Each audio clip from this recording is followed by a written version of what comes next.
Have you ever sat down to do something you really actually wanted to do, and then your brain just froze up? Maybe you planned it out, you prepared for it, you got really excited about it, and then when the moment came to actually do it, your body froze or said no. Maybe your heart started racing, your mind started coming up with every reason it wouldn't work, and before you knew it, you were doing anything but the thing you just set out to do. If this sounds familiar, stay with me because today's episode might be the most important one I've ever recorded. So welcome back to the Be a Better You podcast. I am your host and subconscious reprogramming expert, Allison K. Dagny. For those of you who don't know me, I am a survivor of 20 years of emotional abuse, and I am a 2-time best-selling author with another book on the way in April of this year.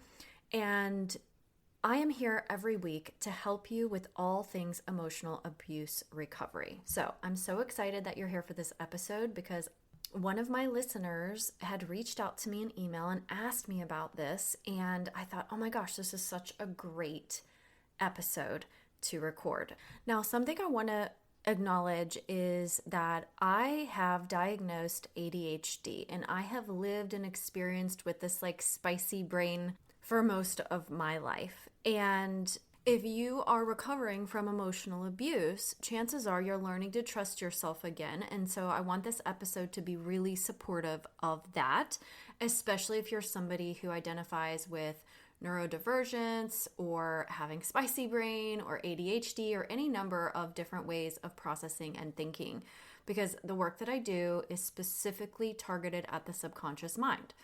Now, emotional abuse can often weaponize our neurodivergence. And we were told that we were too sensitive, too scattered, too much. But today, we're going to reclaim those parts of ourselves. So what you're going to learn today is what neurodivergence actually is. I'm sure you've heard this term.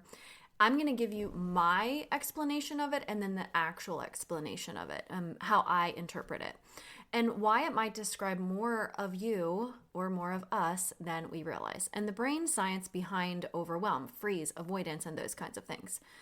And I'm also going to talk about the reason building new habits feels so hard, because it's not about, your weakness or not being capable. It's about the wiring in your brain. I'm also going to share how neuroplasticity actually means that your brain can change at any age with new learning, which I've talked about many times on many different episodes, but I just kind of want to reinforce that. And then I'm going to share the story about the listener, and I'm going to call her T, and what her email revealed about all of us when she sent me this email, and she was the inspiration for this episode.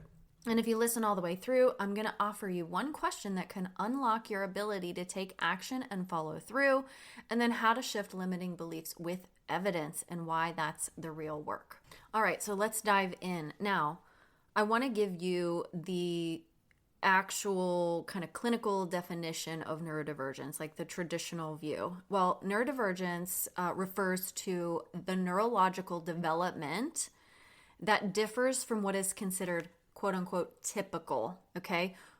Formally recognized conditions would be things like ADHD, which is attention deficit hyperactivity disorder, which is what I have, autism spectrum disorder, ASD, dyslexia, dyspraxia, I'm going to say this wrong, dyscalculia, I'm going to say that wrong, OCD, Tourette, sensory processing. There's so many different ones, okay?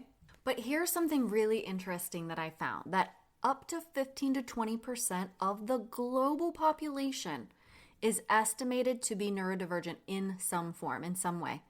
So many people go their entire lives completely undiagnosed, especially women who are historically underdiagnosed with ADHD and autism because symptoms present differently than they do in the male counterparts. So I want to talk through some of these things.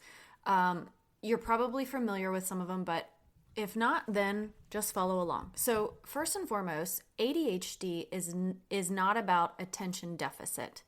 It's about attention dysregulation. The brain has plenty of attention. It just directs it differently. So I know many people who are neurodivergent, myself included with ADHD, have hyperfocus. So they have the ability to kind of lock onto something that they are really focused on or that they love doing for hours. Like, I can do this. If I really am focused on something, it is hard to get my attention. Even if it's like a show on TV that I'm really, really interested in, there could be 5 people in the living room and I'm so zoned in on this show. People could be saying my name and I don't even hear it.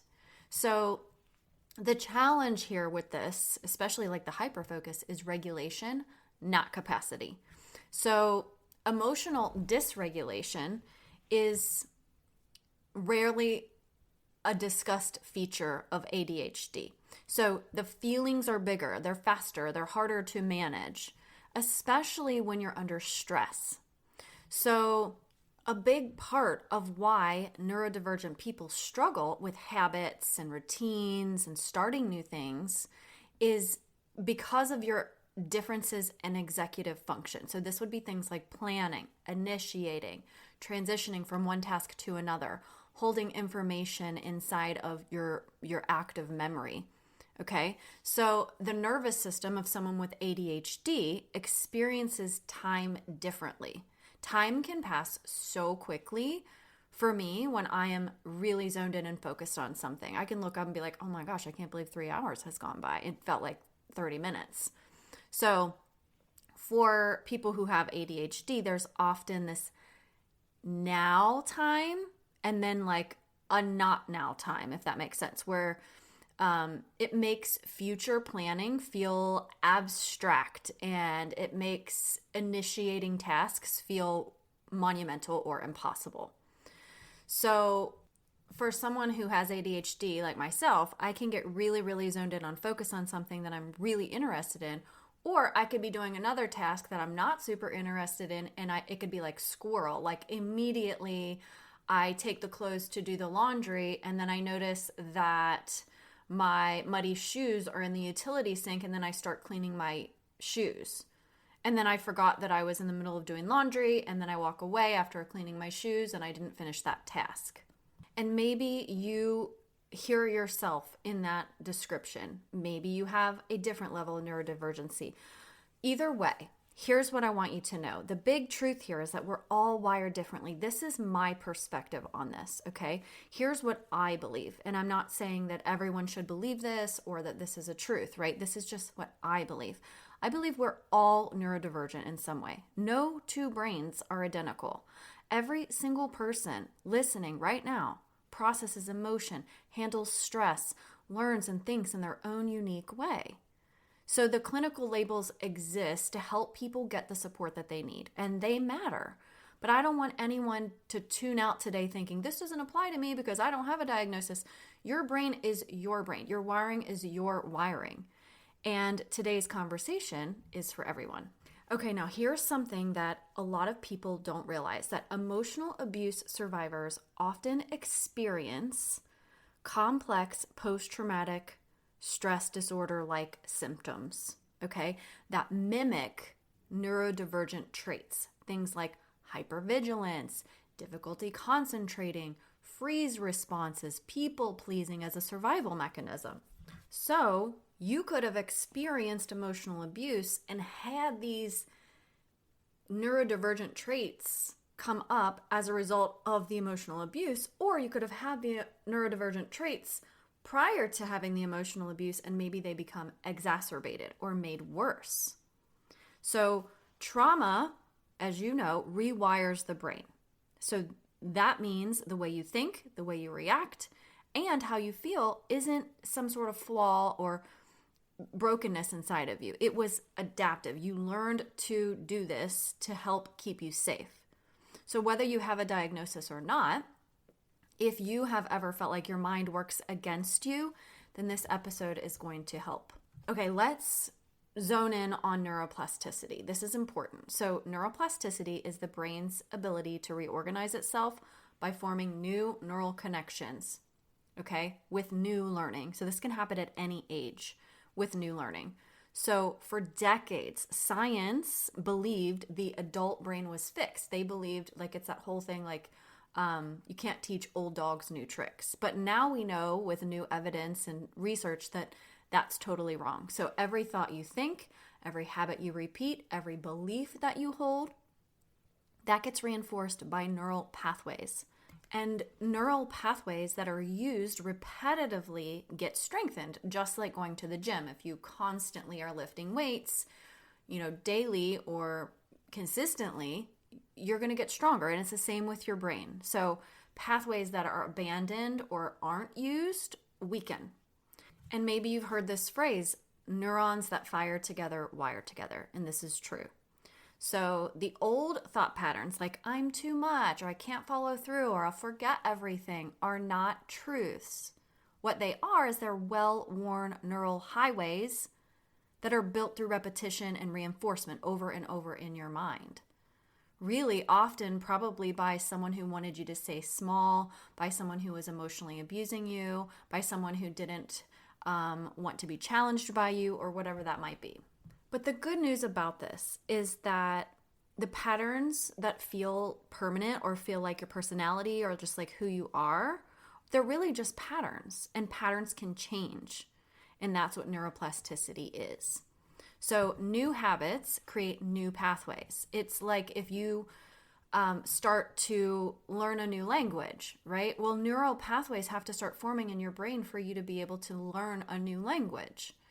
Where eventually, if you keep practicing and you keep learning new words and you get really good at that new language, it starts to become automatic, and eventually you're able to speak that new language. But the neural pathways in your brain are what is causing that to be able to work. So each and every time that you do something that's new or that's difficult or that's uncomfortable, you're building new architecture in your brain. So this is important for healing. This is important for shifting out of those old patterns. And then the reason I'm talking to you about this today is for those people who get stuck in those old patterns. And like I said at the very beginning, if you want to start a new project, or you get frozen, or you feel like there's something wrong with you, you can't remember, whatever that might be, that's what I want to help you with today. So belief work, that's the work that I do in your subconscious, is brain work. So when you shift a belief and you use evidence to back it up, you're not just thinking differently, you're actually rewiring your brain. You're like a technician, like a computer technician. You're rewiring your brain. So the discomfort of change is happening in your brain. It is neurological. Okay, most people don't like change. Some people do, but most people are like, the change is uncomfortable. I don't like it. I like things to be predictable or the same. And that's because your brain perceives unfamiliar patterns as a threat, even if it's just something new that you're learning. Okay, so the freeze, the panic, the urge to run back to the old ways, that's your nervous system doing its job. And the job is just outdated, essentially. So repetition is what supports this. That's the mechanism. So you don't have to be perfect. You just have to keep returning to it. So as I said before, this has to do with recovering from emotional abuse, because abuse also programs the brain. The things that you've been made to believe about yourself, the experiences that you had, whatever happened to you causes you to create belief systems about yourself, about the world, about people in general. If you've been gaslit, criticized, if you've been manipulated or coerced, those things are creating neural pathways. And those neural pathways are self-doubt, shame, guilt, hypervigilance, whatever that might be. And the neuroplasticity that I was talking about before is the scientific proof that recovery is possible. Okay, not just emotionally, but actually biologically. And your brain can be reprogrammed. You are not your past. You are not what happened to you. All right, now, as I said before, I want to share something that my listener sent me, and I'm calling her T for anonymous purposes. But when I read her email, I felt it in my body because I have been her as well. And many of you have been T also. And once you hear what's actually happening in her brain and what she discovered, you're going to see your own struggles in a completely different light. So I'm so grateful that she emailed me this. So what was happening in her brain? T was getting ready to do a work project, and she was preparing for this. She was researching, she was setting up, she was reading instructions. This is the executive function in its comfort zone, preparation, okay? And then the moment that she had to actually do the thing, she got triggered. And the trigger was between the preparation and the execution. Okay. So what happened was all this like future projected anxiety started flooding in. She was ready to go. Everything was prepared. And then it was like, oh my gosh, like now all these other things are going to happen. So her brain wasn't responding in the present moment. It was responding to an imagined future where everything had already gone wrong. So catastrophizing and worrying and thinking it wasn't going to work. So this is called anticipatory anxiety and cognitive overwhelm. Okay. So her working memory was flooded with worst case scenarios before she ever started, before she ever took any action at all, right? She was in the prep phase. She hadn't started it. And she even used a metaphor when she emailed me about a goldfish, okay? She said, my ADHD brain is like a goldfish. I have to keep moving forward. Otherwise, I'll forget all and get nothing done or do the wrong things. And maybe you can relate to that as well. So when a task is paused, right, the thread of what you were doing can disappear. The fear of losing that is paralyzing. So the goldfish metaphor, like I just have to keep going, right? Because I'm gonna forget what I'm doing or my memory will be interrupted, right? So the belief that, she had to like continue to power through, otherwise, her memory, quote unquote, like a goldfish, was just going to cause problems for her. What happened to T is that her brain jumped ahead. It declared that something horrible was going to happen before it ever started. And that triggered a survival response in her, which was the freeze. Like, I can't do anything, right? And this doesn't mean that anything was wrong with her. It doesn't mean anything's wrong with her brain, right? This is a well-meaning thing, but the brain had just learned to protect her from maybe failure, maybe loss, maybe not being able to complete it, whatever that might be, okay? So the old way would feel safe, and the new way feels like a threat. So the brain will fight for the old way. So in a nutshell, what would happen to T and what would maybe happen to you is that your brain is jumping ahead before you ever get a chance to begin. So you freeze and either get up and don't do it at all, or maybe you procrastinate or you do something else, or you leave it alone for, another time, right? So you have to work with your brain instead of against it. And here's the question that I gave her to help. And if you have a piece of paper and a pen, or you can jot it in your notes app in your phone, this is the question that changes everything. What would you need to believe about yourself to sit down, to think it out, to take action, and to see it through to completion? And I'll just leave you with that. This question is so powerful because it bypasses the how to do it, right? Because we already know how to do it. We know what we need to do, okay? It bypasses that. And instead of, I can't do this, the shift becomes, what would I need to believe in order to do this? Which is a solvable question. And I'll tell you what happened after I asked T these questions and what came through in her email. But it makes things that feel invisible, visible again. And you can't change what you can't see, right? So that's why this question is really, really powerful. Again, what would you need to believe about yourself to sit down, to think it out, to take action, and to see it through to completion? That's what I wanted her to sit with. And you can do this too if you feel like you have ADHD or a neurospicy brain, you're neurodivergent, and you feel like, oh my gosh, I can't do anything. I can't remember anything. I can't put my mind to anything. I can't stick to anything, right? I can't even get started. So T emailed me back with about 50 things that she would need to believe. 50. Every single one was something she did not currently believe about herself. The list of 50 things, that is the map. Each item is not a wish, it's not a hope, it's a belief about her. And it would be a belief about you too. So whatever she said she would need to believe was what she was not believing. Okay, and I'll share some of those with you.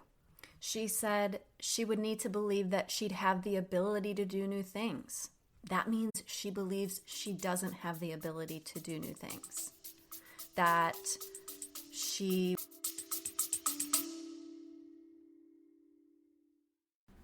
If you've been listening to this podcast and something in you keeps nodding along week after week, well, that's not random. It's your intuition nudging you that there's something deeper here for you. I offer a free root cause call to help you uncover what's really behind your subconscious patterns, the self-doubt, the overthinking, the emotional pain that really never lets go. And in this private one-on-one call, I help you get clarity on the real reason that you're stuck and what your next best steps forward could look like, whether that's with me or another path that fits you better. So if my episodes speak to your soul, there's probably a reason. Follow the nudge, and you can schedule your free root cause call with me in the show notes. And now we'll get back to your episode. Need to believe that she remembers how to do the thing, and that means she believes she doesn't remember. She said that she would need to believe that she's not slow and that she's not stupid and that she's not going to fall behind. So all of these things, right? And I said there was 50. I'm not kidding. There was a lot. But this is good. This is so good, because if we don't have this information, how can we start to shift it? Because for T, she wanted to be able to take action, and she couldn't do that because in her mind, everything was frozen. And the reason it was frozen is because of all these beliefs that she was carrying in her subconscious mind. And I want you to remember this, and I've said it before, but a belief is just a thought that you've thought about so many times that it just feels like the truth, or it feels like a fact. I've also said that a belief is just any thought that is not 100% true for 100% of people 100% of the time. If you've told yourself, I can't follow through for 20 years, your brain has built a highway for that. It's a deep groove. I can't follow through. Then it feels like that's just who you are, that you just can't follow through. So we're not going to argue with the highway. We're going to build a new one with evidence, one piece at a time. All right, so how do you shift beliefs with evidence? That's what's next.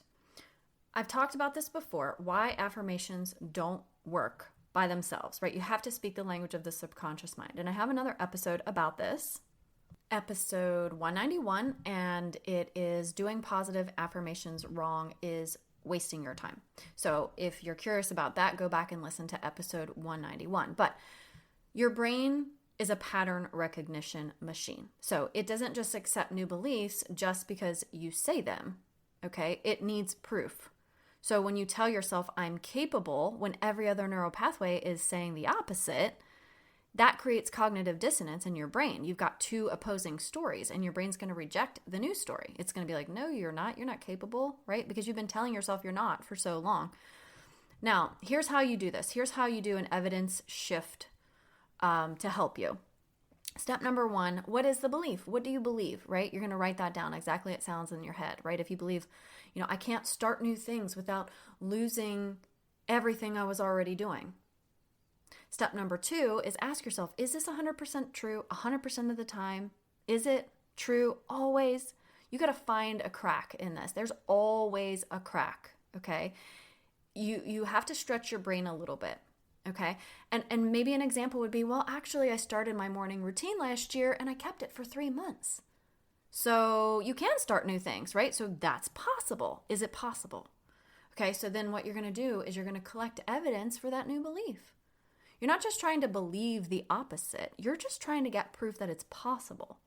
So what have you done that took focus? What have you done where you had to learn something new and you did? What have you done that you surprised yourself? And then you've got to take some action that matches the new belief, because new beliefs need experiences. That's going to help reinforce it for you. Okay. So it'd be like if you're going to try to learn all about basketball and become a basketball player, and you watched all the YouTube videos and you read all the books, but you never got on the court, right? You've got to start dribbling. You've got to start practicing. You've got to shoot some baskets. That is what I'm talking about when I say, new experiences, because it's not just going to come from thinking alone. I have to deal with this all the time in my own life, and I help my clients too. We take little tiny baby steps toward the thing that we want to reinforce. So you can start very, very small, 5 minutes, doing something like maybe sending an email that you were afraid to do, or a text, or having a conversation with somebody, whatever that might be, just a little baby step, right? Because that creates evidence and it reinforces the belief of the possibility that you had, that you were trying to shift. So when you do this, right, then you reflect back on it and you're like, wow, okay, I did that thing. And how did I feel about it? I felt really proud of myself. I felt really good, because that emotion really helps root that neural pathway in your brain. And you can kind of think of this like each time you do it and you get a small win, it's like a deposit into the bank account of your brain, right? And your new belief systems. Because remember, we're reprogramming out of the old ones. So you just need enough deposits in your brain so that it starts to recognize this new pattern as real. Like, oh, this keeps happening. Oh, this keeps happening, right? And then you start to change your brain. That's how you do the reprogramming. All right, let's talk about some practical tools to work with your brain. Okay, these tools are particularly effective for ADHD and anxiety kinds of freeze responses, but they really work for any brain that's navigating change or trying to make changes. Number one is the body regulation. Your body is part of who you are. Your whole entire nervous system lives in your body. We can't ignore that. So when you feel that fear, that urge to run, that urge to freeze, or whatever that is, you have to regulate your body first. Your brain can't access the executive function it needs in order to help you when your nervous system is activated. So maybe breathing exercises, and you can find these on Google very easily. Cold water on your wrists can be helpful. Doing somatic exercises, standing, shaking out your hands, swaying, placing your hand on your heart even, and just closing your eyes and being present, telling yourself that you're safe. Also, I have a free audio that you can grab that can help you with this too. If you need some regulation, you can grab that from the show notes as well. It's an I Am Safe audio, which is just like a 5-minute audio you can listen to. So this stuff isn't woo-woo, it's neuroscience, and you're activating the parasympathetic nervous system, okay? And that is what's going to help you start to get regulated. Now, here's another thing that I do sometimes, and I recommend that other people do it, is if you have something big that you're trying to tackle, don't commit to tackling the whole thing, okay? Just maybe commit to doing it for a very short time, like 5 minutes, because your brain is going to resist the overwhelming task of completing something that just seems like really, really big. But it could handle 5 minutes. And chances are, if you do something for 5 minutes, you might kind of get into the flow and you might continue.